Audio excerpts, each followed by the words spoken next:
পশুর চোখে যেমন ক্লান্তি, তেমনি খামারের চোখে আশা আর ক্রেতাদের চোখে আনন্দ। ঈদুল আজহাকে ঘিরে রাজধানীর শনির আখড়ায় বসেছে অস্থায়ী পশুর হাট। হাটে এখনো বেচাকেনা জমেনি, কিন্তু প্রস্তুতির ব্যস্ততায় জমজমাট চারপাশ। রেদনুল হককে সাথে নিয়ে জিহাদুল ইসলামের রিপোর্ট।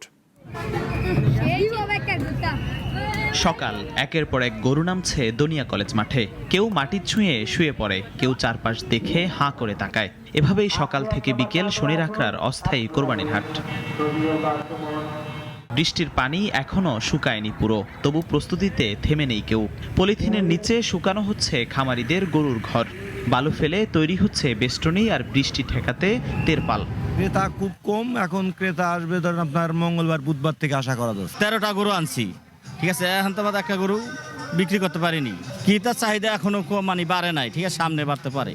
এখন তো বেচা কিনা লাগে না, তা দেখো সবাই শুরু। হাটে আসা গরুগুলোর মধ্যে আছে বৈচিত্র্য নামের গরুও, আছে ছোট থেকে মাঝারি কিংবা বড় আকৃতির পশু। তবে এখনো জমে ওঠেনি হাট, অনেকেই আসছেন দেখতে। এখন তো নয়া কেবল খালি হাট শুরু হয়েছে, কিন্তু দু একদিন না গেলে মানে দামটা রিজনেবল ভাবে বলবে না। বড় গরুর দাম একটু কম, ছোট অনুযায়ী ছোট গরুর চাহিদা একটু বেশি আমার যা মতে। গরু এখন সেরকম ভাবে উঠে না এখনো, আর আশা করি আরো গরু নামবে, তখন হয়তো আসবো আর কি কেনার জন্য। 4,72,00,000 টাকায় ইজারা হয়েছে এই হাটের। নিরাপত্তায় আছে সিসি ক্যামেরা, টাকা লেনদেনে 3টি ব্যাংক, সাথে জাল টাকা শনাক্তকারী যন্ত্র আর পশু চিকিৎসকের ব্যবস্থাও। জিহাদুল ইসলাম, নাগরিক, ঢাকা। ওয়ালটন আবারও মিলিনিয়ার অফারে ওয়ালটন ফ্রিজ কিনে আপনিও হয়ে যেতে পারেন মিলিয়নিয়ার।